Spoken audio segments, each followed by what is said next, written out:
आणि आणखीन एक महत्त्वाची बातमी समोर येते। अंगणवाडीतील खाऊच्या पॅकेटमध्ये मेलेला उंदीर सापडलाय। पालकांमध्ये यामुळे भीतीचं वातावरण पसरलंय। एकात्मिक बाल विकास सेवा योजनेअंतर्गत 6 महिने ते 3 वर्ष वयोगटातील बालकांकरता घरपोच वाटप होणाऱ्या खाऊच्या पॅकेटमध्ये मेलेला उंदीर आढळून आलाय।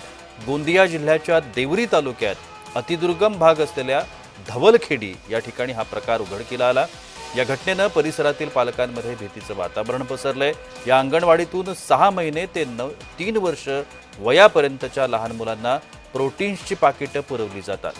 घरी गेल्यानंतर लाभार्थ्यांनी पाकिट उघडून बघितल्यावर ही बाब समोर आली। मात्र या घटनेनंतर स्थानिकांचा शासन प्रशासनावरचा चांगलाच रोष बघायला मिळतोय।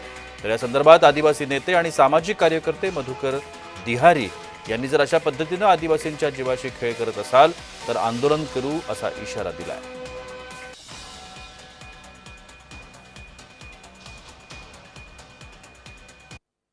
अंगणवाडीच्या पोषण आहारामध्ये आलेले जे पाकिट आहेत त्या पाकिटांमध्ये मेलेला उंदीर सापडलेला आहे। आणि जर लहान लहान मुलांसाठी त्या पोषण आहाराच्या माध्यमातून जर अशा पद्धतीचे मेलेले उंदीर आणि ज्या अन्नाला कोणी खाऊ शकत नाही ते अन्न जर आमच्या ग्रामीण भागामध्ये आदिवासी लोकांच्या भागामध्ये जर पाठवत असतील आणि जर त्यांची प्रकृती बिघडली किंवा जर आरोग्याच्या सुविधा वेळेवर उपलब्ध झाल्या नाही तर आम्ही काय करावा हा सगळ्यात मोठा प्रश्नचिन्ह या ठिकाणी उपस्थित झालेला आहे।